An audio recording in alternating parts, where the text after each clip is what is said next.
the most remarkable thing initially about the crash was the guy who walked 20 feet from the plane and tweeted, "I just got out of a crash." And somebody else who walked out and took an Instagram picture of the burning plane.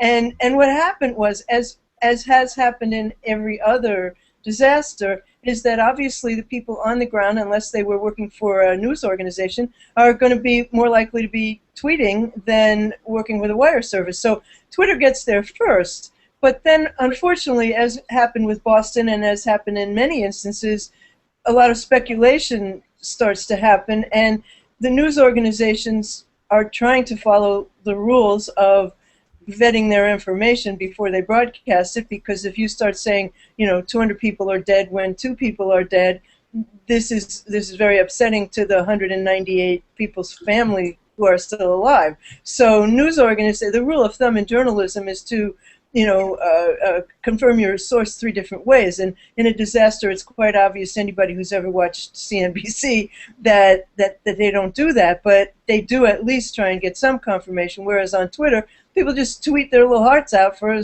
saying whatever they want. And so it becomes a difficult situation. But the bottom line is that Twitter is now a main news source. There is no doubt about that. Mm-hmm. And it is always going to be first on the ground when it comes to these kinds of situations. And so maybe at some point it will mature to the point where people will think more seriously about what they're tweeting. That remains. I think a lot of cases too with these breaking news stories too, you get first images and first reporting of a breaking news story, such as this case. You'll notice that image that somebody took of the burning plane also had an image of someone else. So I'm not sure if it's a do it right or do it wrong. Also had an image of someone else taking a picture of the plane itself. So you're capturing that behavior. There was more than one person from that plane that went out and took a picture of what just happened to him. But then also we got first-person account of the plane crashing on video on YouTube. That somebody was across the bay and captured the whole thing as it was happening on his iPhone and uploaded it to YouTube. And that's, that's news media cannot be in that situation to capture as that happens. It's got to be eyewitnesses. Mm-hmm. Absolutely. You get the first-hand accounts on Twitter.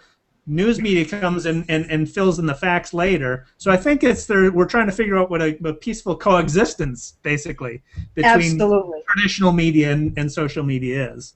I also found it interesting as you look at the first picture, which I think is David Und, U-E-U-N. Yeah.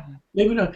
And now his picture, while there is smoke, which looks like it's coming from behind the plane, may have been even the tail section, the plane itself is not engulfed in flames. But when I looked at it on mainstream media, and you see the whole top of the plane is gone, you get 2 different perspectives.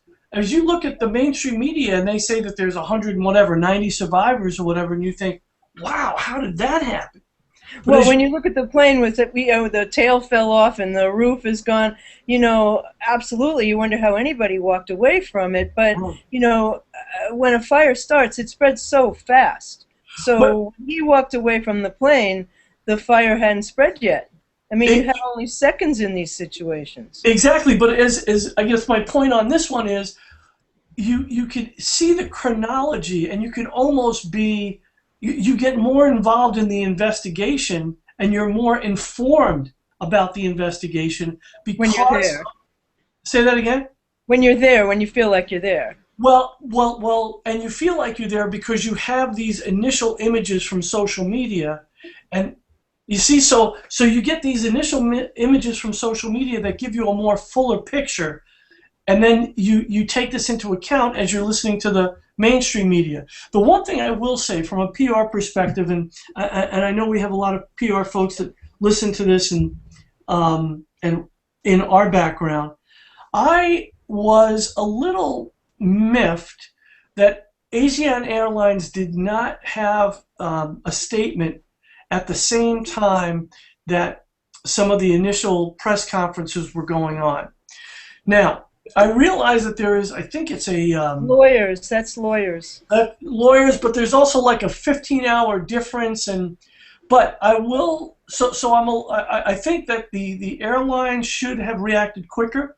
However, if you keep following their Twitter account on Asian Airlines, they have done a lot in the last 12 to 24 hours. They have charter planes taking family members, government officials, and journalists to San Francisco. The CEO is on a plane now headed to San Francisco. So, and their Twitter. This happened on Sunday. Well, I agreed, no question. But remember, when it happened here on whatever was the 7th, it was the 8th in Korea, because they're. Where the hell's he been? It's 15 hours ahead, so they are a date. On Sunday they said ahead of us. So I don't want to I'm not even giving the benefit of the doubt on that one, but yeah. Did you see the story that Cheryl? Sorry.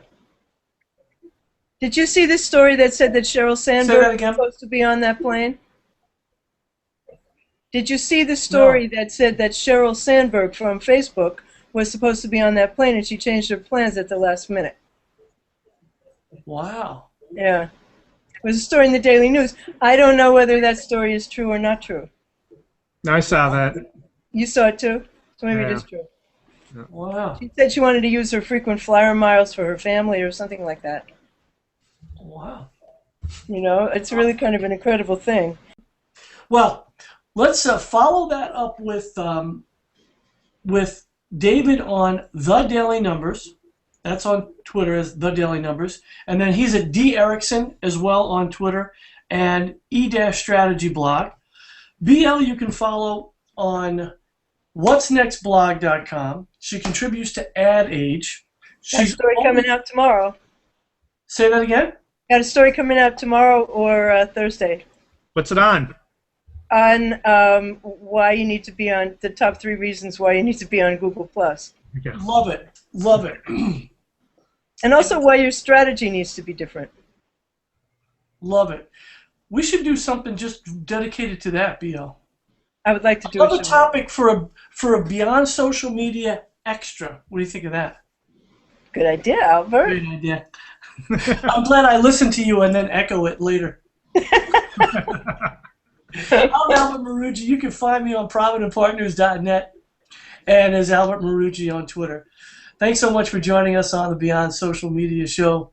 Good night, BL. David, have a great night. Good night.